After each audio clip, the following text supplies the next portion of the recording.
আসসালামু আলাইকুম। হিরাফুলস lifestyle and কিচেনে সবাইকে স্বাগতম।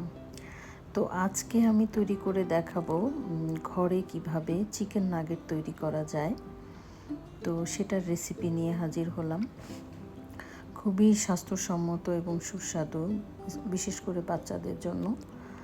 তো সেজন্য আমি এখানে ব্রেড বলেন বা পাউরুটি বলেন সেটা নিয়ে নিয়েছি।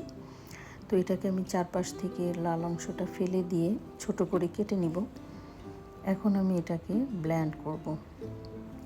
তবে ব্লেন্ড করার এইখানটাতে আপনারা একটু দুধ অথবা পানি ব্যবহার করতে পারেন, তাহলে ব্রেডটা সফট হবে। আমি যেটা করিনি, সরি। তো বাকি আমি এখানে অ্যাড করে দিচ্ছি 1.5 কাপ পরিমাণ। এখানে চিকেন ব্রেস্ট আমি কিউব করে কেটে নিয়েছি। তো চিকেন ব্রেস্টটা দিয়ে দিচ্ছি। 2 টেবিল চামচ আদা রসুন বাটা, তারপরে দিয়ে দিব 1 টেবিল স্পুন লেমন জুস, লেবুর রস, বাটার এখানে আমি আন্দাজ করে পরিমাণ মতো দিয়েছি, আপনারা দিয়ে নেবেন। টেস্টিং সল্ট দিয়ে নিলাম, সয়া সস 1/2 টেবিল চামচ, লবণ স্বাদ মতো, দিয়ে দিচ্ছি 1/3 টিস্পুন পাপরিকা পাউডার, 1/3 টিস্পুন গোলমরিচের গুঁড়ো, কর্নফ্লাওয়ার এখানে 1.5 টেবিল চামচের মতো কর্নফ্লাওয়ার আছে, অথবা 2 টেবিল চামচ। তো এই ইনগ্রিডিয়েন্টসগুলোকে আমি একসঙ্গে ব্লেন্ড করে নিব। এখানে আপনারা চাইলে টমেটো কেচাপ চাইলে দিতে পারেন, স্কিপ করলেও কোনো সমস্যা নেই।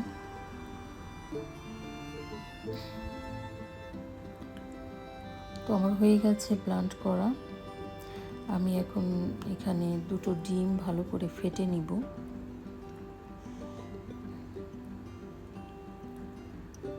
ফেটে নিয়ে আমি পাশে রেখে দিচ্ছি। তো এখানে আমি একটু তেল নিয়ে নিলাম। তেলটা দিয়ে আমি যেখানে রুটির মতো করে নিব ব্রেড ক্রাম্পটার জন্য। তবে আপনারা এখানে 2 হাতের তালাতে তেল লাগিয়ে হাত দিয়েই তৈরি করে নিতে পারেন। যে কোনো শেপে আপনারা নাগেটগুলো তৈরি করে নিতে পারেন। তো আমি এখানে স্কোয়ার করব, সেজন্য রুটির মতো বেলে নিচ্ছি। তো রুটির মতো করে বেলে নেওয়ার পরে আমি এভাবে কেটে নিব স্কোয়ার শেপে। আমি এখানে নাগেটগুলোকে কেটে নিচ্ছি।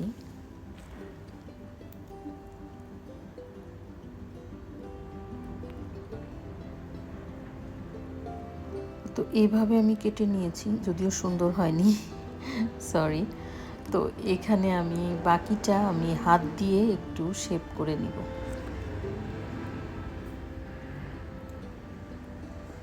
বাকিটা চেপে চেপে আমি স্কোয়ার করে নিব। তো এখানে আমি কিছু করে নিয়েছি এমন যে ওভাল শেপের করেছি, সার্কেল করে নিয়েছি। তো ডিমে একটু চুবিয়ে নিলাম। এখন যে কোনো ময়দার মধ্যে একটু গড়িয়ে নিতে হবে। তারপরে আবার আমি ডিমের মধ্যে একটু গড়িয়ে নিব।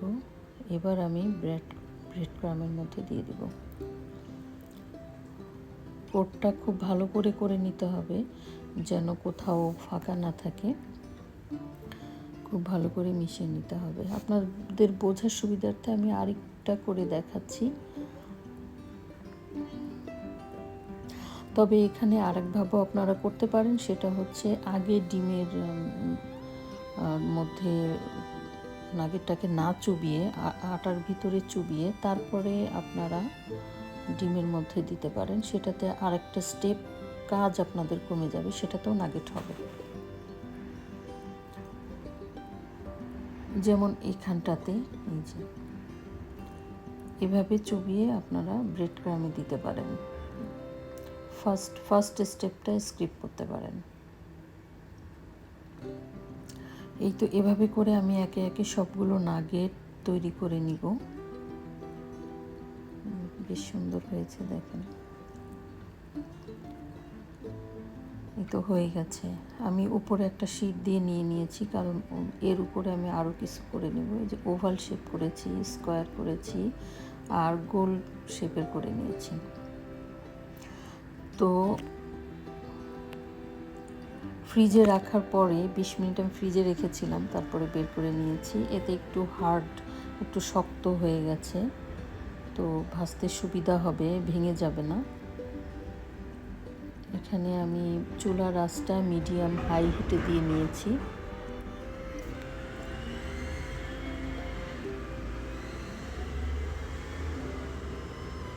একটু সময় নিয়ে, কখনোই খুব হাই হিটে আপনারা ফ্রাইটা করবেন না।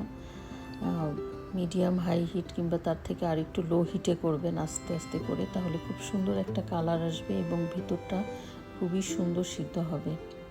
নয়তো পুড়ে যাবে, টেস্ট ভালো আসবে না। সময় নিয়ে করলে সুন্দর হবে। দেখেন কি চমৎকার কালার আসছে। তো হয়ে গেছে আমার চিকেন নাগেট। বাচ্চাদের টিফিনের জন্য ইজিলি আপনারা দিতে পারেন।